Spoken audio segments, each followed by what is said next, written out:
ஆண்டவராகிய இயேசு கிறிஸ்துவின் நாமத்திற்கு மகிமை உண்டாவதாக. இந்த நல்ல நாளிலே உங்கள் யாவரையும் வாழ்த்துகிறேன். இந்த நாளின் தியானத்திற்கு என்று தெரிந்து கொள்ளப்பட்ட வேத பகுதி மத்தேயு சுவிசேஷம் 22 அதிகாரம் 19 வசனத்திலிருந்து 21 வசனம்.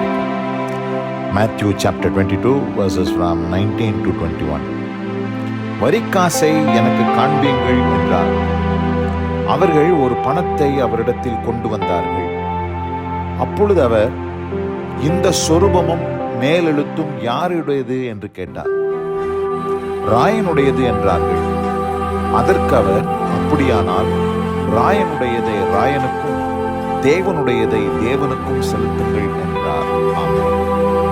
பிரியமானவர்களே, நாம் வாசிக்க கேட்டதான இந்த வார்த்தைகள் இங்கே நாம் பார்க்கும்போது இயேசுவானவரை அவருடைய பேச்சிலே அகப்படுத்தும்படி அங்கே என்ன நடக்கிறது? 15 வசனத்திலிருந்து வாசிக்கிறேன். அப்பொழுது பரிசேயர் போய் பேச்சிலே அவரை அகப்படுத்தும்படி யோசனை பண்ணி தங்கள் சீஷரையும் ஏரோதியரையும் அவரிடத்தில் அனுப்பினார்கள். அவர்கள் வந்து, போதகரே, நீர் சத்தியமுள்ளவர் என்றும் தேவனுடைய மார்க்கத்தை சத்தியமாய் போதிக்கிறவர் என்றும் நீர் முகதாட்சியம் இல்லாதவராகையால் எவனை குறித்தும் உமக்கு கவலை இல்லை என்றும் அறிந்திருக்கிறோம். ஆதலால் உமக்கு எப்படி தோன்றுகிறது? ராயனுக்கு வரி கொடுக்கிறது நியாயமோ அல்லவோ? அதை எங்களுக்கு சொல்லும் என்று கேட்டார்கள். இயேசு அவர்கள் துர்குணத்தை அறிந்து, மாயக்காரரே, நீங்கள் என்னை ஏன் சோதிக்கிறீர்கள் என்று சொல்லிதான் இந்த வரிக்காசை எனக்கு காண்பீங்கள் என்று சொல்லி இயேசுவானவர் காண்பிக்க சொல்லி அந்த காசின் மேல் இருக்கக்கூடியதான அந்த சொரூபம், இந்த சொரூபம் யாருடையது என்று கேட்டார். அந்த சொரூபமும் மேலெழுத்தும் யாருடையது என்று இயேசுவானவர் கேட்டபொழுது, அந்த காசிலே இருந்ததான, அந்த பணத்தில் இருந்ததான சொரூபம் ராயனுடையதாக இருந்தது, சீசர். அதனால ஆண்டவர் என்ன சொல்றாரு? இந்த காசுல பதிக்கப்பட்ட இந்த சொரூபம் ராயனுடையதாக இருப்பதினால் ராயனுடையதை ராயனுக்கு செலுத்துங்கள் என்று சொல்லிட்டார். சொல்லிட்டு கூடவே என்னன்னு சொல்றாரு? தேவனுடையதை தேவனுக்கு செலுத்துங்கள். அப்போ பணத்துல ராயனுடைய சொரூபம் இருப்பதினால் அதை ராயனுக்கு கொடுத்தாச்சு.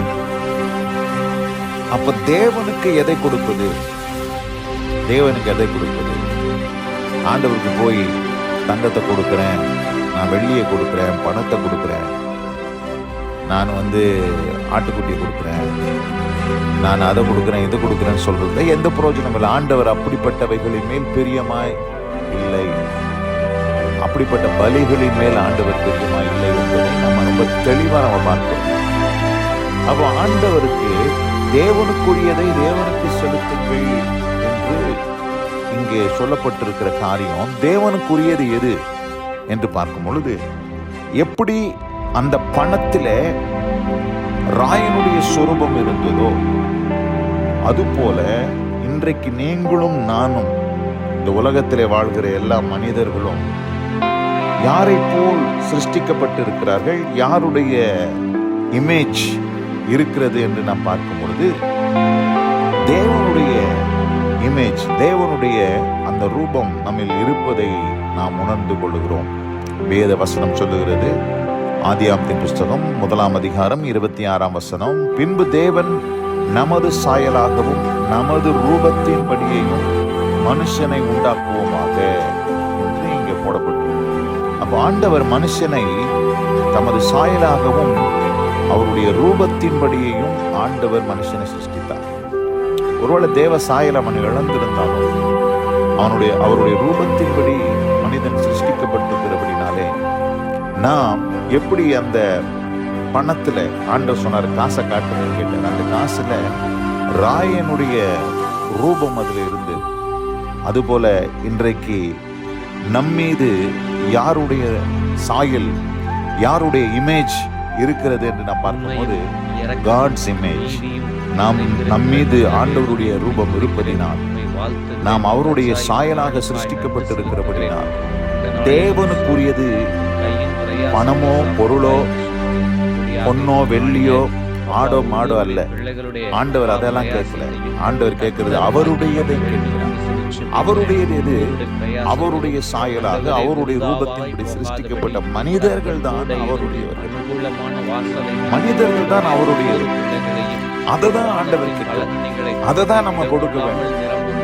வேதத்திலே வாசிக்கும் போது 1 கொரிந்தியர் 3ஆம் அதிகாரம் 23ஆம் வசனத்தை வாசிக்கிறேன். 1 Corinthians chapter 3 verse 23. நீங்கள் கிறிஸ்துவினுடையவர்கள், கிறிஸ்து தேவனுடையவர். அப்ப ரொம்ப தெளிவா சொல்றார். நீங்கள் யாருடையவர்கள்? நீங்கள் கிறிஸ்துவினுடையவர்கள், கிறிஸ்து தேவனுடையவர் என்று இங்க ரொம்ப தெளிவா சொல்லப்பட்டிருக்கிறத நாம் பார்க்கிறோம். 1 கொரிந்தியர் 6ஆம் அதிகாரம் 19ஆம் வசனத்துல நம்ம வாசிக்கிறோம். உங்கள் சரீரமானது நீங்கள் தேவனாலே பெற்றும் உங்களில் தங்கியும் இருக்கிற பரிசுத்த ஆவியினுடைய ஆலயமாய் இருக்கிறதுனாலும் நீங்கள் உங்களுடையவர்கள் அல்ல என்றும் அறிவீர்களா? நீங்கள் உங்களுடையவர்கள் அல்ல. நமக்கு நம்முடைய வாழ்க்கையில நமக்கு எந்த உரிமையும் நமக்கு கிடையாது. நீங்களும் நானும் நம்முடையவர்கள் அல்ல. ஏன் என்று சொன்னால் இங்க சொல்றாரு 20ஆம் வசனத்துல 1 கொரிந்தியர் 6:20, கிரயத்துக்கு கொல்லப்பட்டீர்களே, ஆகையால் தேவனுக்கு உடையவர்களாகிய உங்கள் அப்படின்னு பார்க்கிறோம். தேவனுக்கு உரியவர்களாகிய நாம், நம்முடைய சரீரம், அதை தான் நீங்க சொல்றாரு. உங்கள் சரீரத்தினாலும் உங்கள் ஆவியினாலும் தேவனை நினைக்கும். அப்ப தேவனுக்கு உடையவர்களாகிய அப்படின்னு போடப்பட்டிருக்கு. அப்ப தேவனுக்குரியது எது? நம்முடைய ஜீவன், நம்முடைய வாழ்க்கை, நம்முடைய சரீரம். நாம் தேவனுக்குரியவர்கள். ஏனென்று சொன்னால் அந்த பணத்துல ராயனுடைய சொரூபம் இருந்துச்சு. ஆனா நம்மீது the image of God, ஆண்டவருடைய அந்த சாயல் நம்மில் இருக்கிறபடினால், அவருடைய சாயலிலே நம்மை உருவாக்கப்பட்டபடினால், நீங்களும் நானும் அவருடையவர்களாய் இருப்பதினால் அவருக்கு எதை கொடுக்கணும்? நம்மையே கொடுப்பதுதான் ஆண்டவருக்கு உகந்த பலியாக, உகந்த காணிக்கையாக இருக்கும் என்பதை நாம் இந்த வார்த்தைகளின் மூலமாக புரிந்து கொண்டு ஆண்டவருக்கு நம்மை நாமே அர்ப்பணிப்போம். அப்படி செய்வதே ஆண்டவருக்கு முன்பாக புத்தி உள்ள ஆராதனை என்று நம் வேதத்திலே வாசிக்கிறோம்.